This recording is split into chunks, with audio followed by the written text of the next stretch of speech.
Alors voilà, sur ma lancée, je vais vous parler de la carte 25, la femme. Alors, après avoir parlé de la 14, l'homme, la carte femme se retrouve un petit peu plus loin. C'est une carte qui a plus ou moins les mêmes significations que la carte homme, de laquelle vous pouvez voir les vidéos sur YouTube, à l'inverse que on les exprime pour la femme. Donc ici, c'est vraiment la féminité par excellence, dans toutes ses formes, que ce soit la maternité. Alors si cette carte sera à côté de la carte 33, naissance, dont je n'ai pas encore parlé, elle induit clairement que cette personne doit travailler sa maternité, si elle a des enfants, que sa maternité ne soit peut-être pas trop étouffante ou trop détachée. À l'inverse, ça dépend un petit peu de comment elle se situe par rapport à ça. Euh, mais si elle n'a pas encore d'enfants, elle doit peut-être réfléchir au blocage qui l'empêche de les avoir, si elle n'en veut pas ou si physiquement elle ne sait pas elle ne sait pas en avoir. C'est une carte qui exprime donc une grande maternité, mais aussi une grande féminité.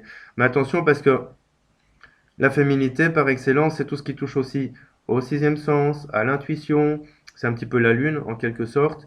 La féminité, c'est tout ce qui touche aussi aux émotions.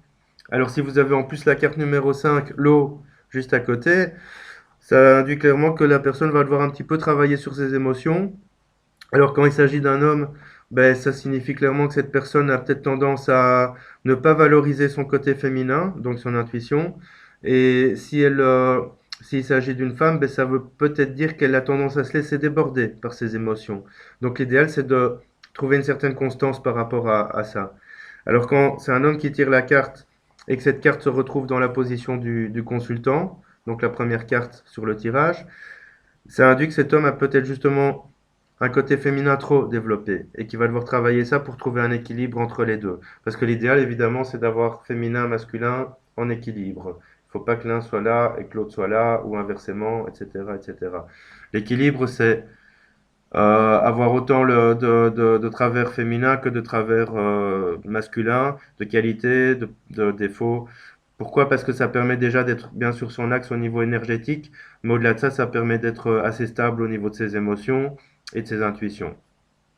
Alors la carte femme, si elle sort tout juste à côté de la carte homme, ça induit clairement l'homosexualité. Ça veut dire que si un homme vous pose une question par rapport au sentiment, au domaine sentimental, et que vous avez la carte femme qui sort clairement à côté de la carte homme directement, on peut proposer à la personne d'éventuellement revoir un petit peu ses orientations de manière, euh, de manière objective et neutre, on va dire ça en même temps, même si c'est paradoxal, mais lui pas dire clairement t'es pédé ou t'es lesbienne, parce que ça passe mal.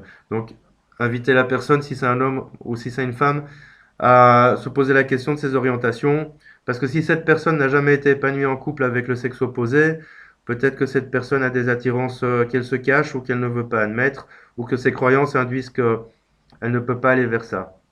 Donc voilà, la carte femme au niveau karmique ne signifie pas grand-chose, si ce n'est que la personne a probablement eu des incarnations féminines plus régulières que les incarnations masculines. Comme je l'ai déjà dit, en général, on alterne l'un et l'autre.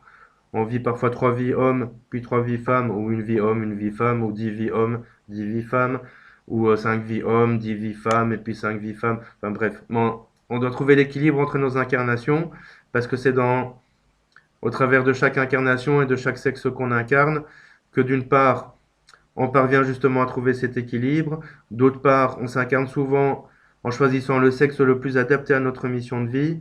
Ce genre de choses fait que la carte a traduit clairement que la personne a peut-être plus souvent été incarnée en femme et que donc son énergie féminine est dominante. Voilà donc pour la carte 25, la femme, et elle est quand même complémentaire à la carte homme parce elle induit aussi l'équilibre évidemment. Voilà. Voilà. Salut.